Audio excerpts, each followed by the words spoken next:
With us now is Dr. Barry. Welcome to the show. Thank you, Donna. I'm glad I'm here. So you and I had a great conversation about the Saints. You're a huge football fan. That's because you're from New Orleans. New Orleans, you got it. As opposed to New Orleans. Oh, right. You moved there from, did you grow up in California? I actually grew up in California, yeah. Okay. And I came to New Orleans because I went to graduate school at Tulane University, School of Social Work, which actually I'm an adjunct professor there as well.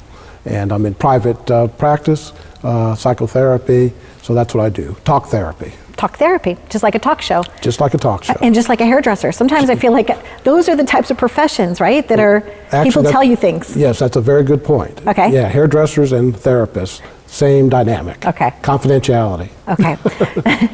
What made you decide to go into that line of work, to help people with addiction and things like that? What was a yes to yourself? Well, when I started off, I was young. I was interested in psychology, and I was interested in talking to people and being connected to people. So I pursued that as far as my education goes. Once I I originally got a master's in social work, started working, and I got into the addiction field, quite frankly, because that was the training that was available at the time.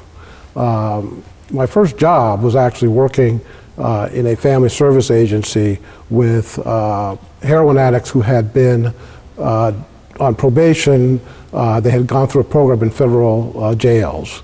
And I didn't know a thing, so I sat there and listened. And that's where I really learned things. I didn't teach them, they taught me, which is really what it takes to be a good therapist. You have to be able to listen and be curious. Those are the two main things. Going back to that, that's fabulous, because it makes me ponder. You know, what was maybe one or two stories that they shared with you that, you know, touched your heart, where you said, wow, that's a moment that could be transformed? Well, what was interesting was why do people change and how do people change? Okay. And so, like we've talked about before, you have to understand what their story is. And once people start talking, putting their life in perspective, putting a theme to it, and then they start to feel a little bit more empowered about how to process that theme and change that theme. And so that's what I've been interested in. You know, sometimes therapists get a bad rap.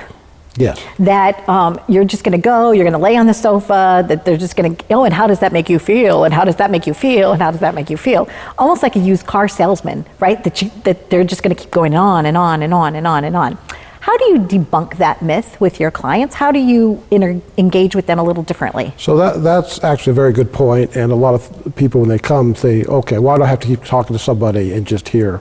I can talk to my friend, okay? Right. So the point is that what you do is you start engaging people in parts of their story, parts of what they're talking about, that they might not have connected to before, okay? And what you're doing is you're putting the pieces together, or helping them put the pieces together. A lot of times, you might say something, and 3 months down the line, they'll say practically the same thing. Say, well, why didn't you tell me that before? I said, because you said it now, not because I said it, because you're putting the pieces together. It was revealed to you. And that was revealed to you, and that's what's empowering. One of the things I know that I personally suffer with is feeling sometimes of abandonment, you know, because my mom passed away when I was pregnant with my first son. Okay. I lost a spouse to colon cancer.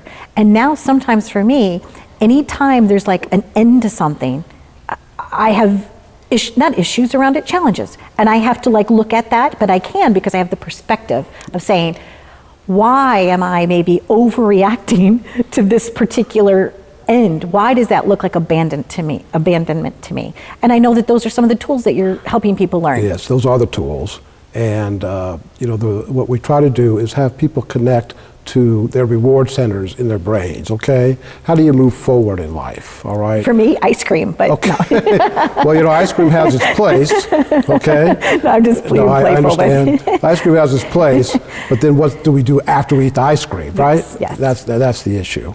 And that's a matter of beginning to engage your reward centers through your behavior and through your thoughts. And that's the challenge, okay? We had mentioned about addiction. Yes. A lot of times the issue of addiction is that your reward center is now hijacked by a different object that you continue to, that drives you to seek certain behavior to get to that object, despite adverse consequences. That's what addiction is. The opioid crisis, in a way, is that a lot of times when somebody does have an addiction, you can replace it with another addictive behavior, but something that's more healthier for them. Yes, actually, that's the whole thing. Like reading yes. or something. Or something that has an incentive basis to it. Okay. Something that brings some kind of pleasure to you, okay, and some kind of reward to you. That's the key. That's the key to change. It's not just being numb, but it's making change. And if there's somebody from around the country, they wanted to fly in and work with you directly, you would work with them? Yes, yes. And they can find me on Google, Barry Pilson. Pretty easy to find you, Yes. right? Thank goodness for Google. Thank you very much for joining us. And if you just stay here for just a little bit, we're going to be introducing you to somebody backstage. But Dr. Barry, thank you very, very much. Please stay tuned for more. We've been living it up right here.